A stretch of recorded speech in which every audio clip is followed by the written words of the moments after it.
যারা রাজনীতি করতে চায়, সিয়াসত করতে চায়, তাদের প্রথম প্রস্তুতি হলো তাদের ইলমি প্রস্তুতি। কোন জাহিল লোকেরা রাজনৈতিক ময়দান তাদের জনসমর্থন, তাদের সাংগঠনিক বিস্তৃতি যতই হোক, তারা হোঁচট খাবে অনিবার্য, এবং তারা দুর্ঘটনার শিকার হবে, নিজেও মরবে, পুরো জাতিকে নিয়ে মরবে। পক্ষান্তরে যাদের ইলমি বাসীরত কামিল হবে, ইলমি বাসীরত যাদের পূর্ণ হবে, যাদের ডান বাম আগ পিছ কাছে দূরে সব কিছু স্বচ্ছ পরিচ্ছন্ন ধারণা যাদের অর্জিত হবে, তারা আর যাই হোক পিছনের ইতিহাস থেকে সামনের অবস্থা পর্যবেক্ষণ করে সঠিক সিদ্ধান্তে তারা বসতে পারবে। তারা নিজেরও কথা হবে না, তাদের নেতৃত্বে যারা আনুগত্যশীল জাতি, সেই জাতিকেও পথ হারাতে তারা দেবে না। এই জন্য ইলমি প্রস্তুতি সবার আগে। রাসূল আকরাম সাল্লাল্লাহু আলাইহি ওয়াসাল্লামের সিরাতে মুতাহারা যদি আমরা গবেষণা করি, চর্চা করি, তাহলে দেখা যাবে রাসূল আকরাম সাল্লাল্লাহু আলাইহি ওয়াসাল্লাম তার মক্কি জীবনে 13 বছর এবং মাদানী জীবনে 10 বছর, এই দীর্ঘ 23 বছর তার সাহাবায়ে কেরামকে যেভাবে গড়ে তুলেছিলেন, সেই গড়ে তোলার প্রথম বিষয় ছিল ইলমি আমলি আখলাকি ভাবে রাসূল আকরাম সাল্লাল্লাহু আলাইহি ওয়াসাল্লাম সাহাবায়ে কেরামকে গড়ে তুলেছিলেন। এরপরে মেডিবাতুল খাইল, আলা ইন্নাল কুওয়া ফির রামি, যেটা হাদিসের মধ্যে এসেছে যে সশস্ত্র প্রশিক্ষণ, সেই জমানায় যে অস্ত্র শস্ত্র ছিল, সেই অস্ত্র শস্ত্রের প্রশিক্ষণ আল্লাহ রাসূল সাহাবায়ে কেরামকে করিয়েছেন এবং এই বিষয়ে তিনি উৎসাহিত করেছেন।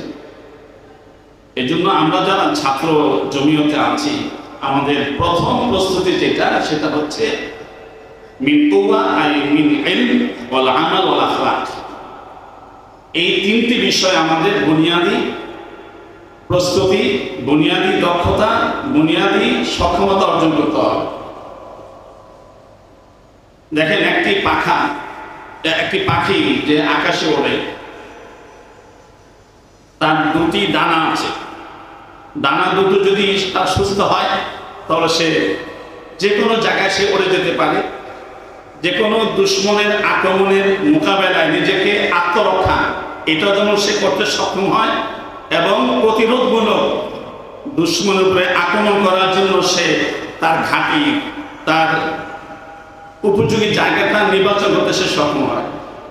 কিন্তু যে পাখিটার দানার দুটো দোনোটাই নেই, কিংবা একটা আছে আরেকটা ভেঙে গেছে, কিংবা একটা আছে আরেকটা দুর্বল অবস্থায় আছে, কিংবা দোনোটাই দুর্বল অবস্থায় আছে, এর মধ্যে যতগুলো স্রোত আপনি বের করবেন, কোনো অবস্থাতেই এই পাখির পক্ষে না আত্মরক্ষা সম্ভব, না তাকে উড়ে গিয়ে দুশ্মনের আঘাত করা সম্ভব। ঠিক তেমনি ভাবে একজন তালেবুল ইলম, সে যদি তার ভাড়াগাতের পরবর্তী জীবনে দুশ্মনের মোকাবেলায় সে সঠিক ভূমিকা রাখতে চায় এবং নিজেকে বিজয়ী রূপে প্রতিষ্ঠিত করতে চায়, তাহলে তার এই দুটো ডানা, এটাকে শক্তিশালী করা, সুস্থ রাখার কোনো বিকল্প নেই। এই দুটো ডানার একটি ডানার নাম হচ্ছে ইখলাস, যেটা আল্লাহ রাসূল সাল্লাল্লাহু আলাইহি ওয়াসাল্লাম ইরশাদ করে গেছেন, ইন্নামাল আমালু বিন্নিয়াত। আর দ্বিতীয় ডানা যেটা, সেটা হচ্ছে ওয়াইদু লাহুম মাস্তাতাতু মিন কুওয়া, সেটা হচ্ছে দক্ষতা। আমি যে বিষয়ে পড়ালেখা করব, সেই বিষয়ে আমার দক্ষতা অর্জন করতে হবে। আল্লামা কাজী মুতাসিম বিল্লাহ রাহমাতুল্লাহি আলাইহি, আপনার নাম শুনেছেন, দেখার সম্ভাবনা খুব কম আপনাদের।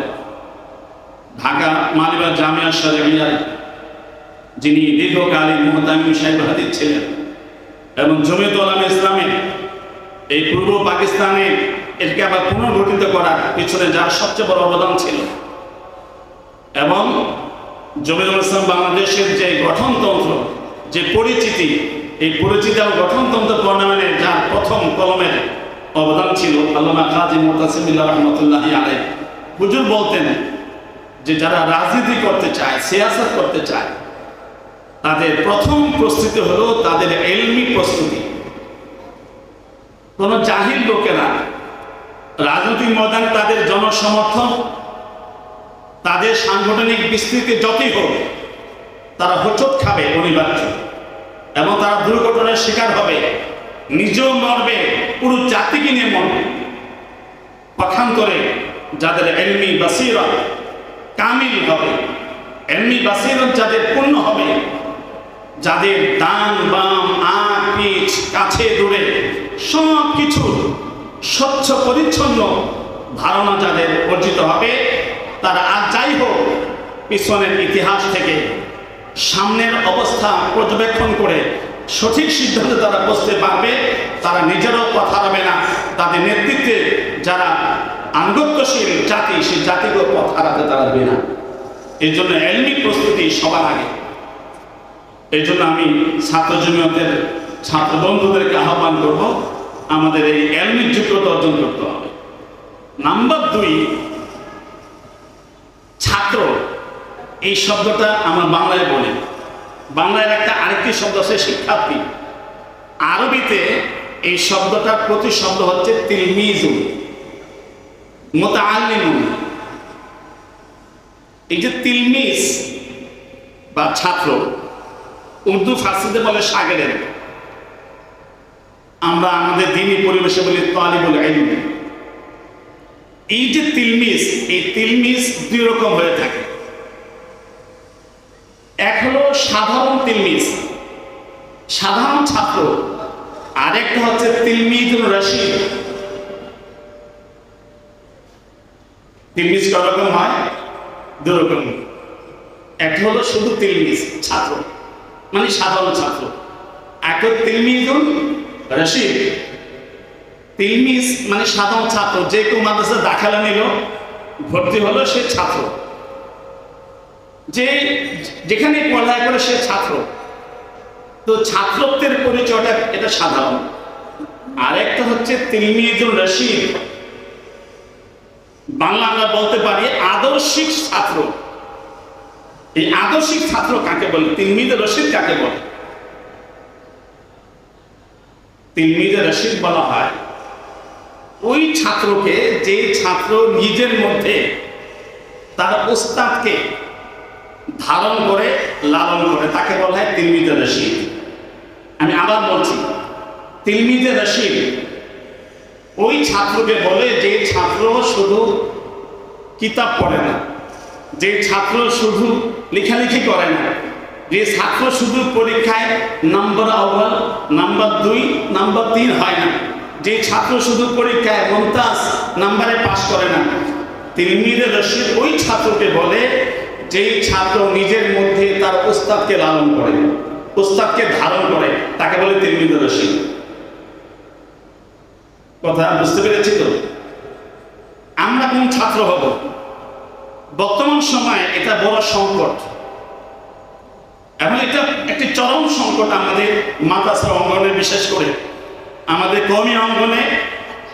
অতীতটা ছিল যে প্রত্যেকটা ছাত্র তিলমিজে রশিদ ছিলেন, অর্থাৎ তিনি যে প্রতিষ্ঠানে পড়তেন, যেই সিলসিলায়, যে ধারাবাহিকতায় পড়তেন, সেই সিলসিলা, সেই ধারার যারা আকাবির, যারা অতীত বুজুর্গান দ্বীন আসলাফ, তাদেরকে নিজের মধ্যে ধারণ করতেন।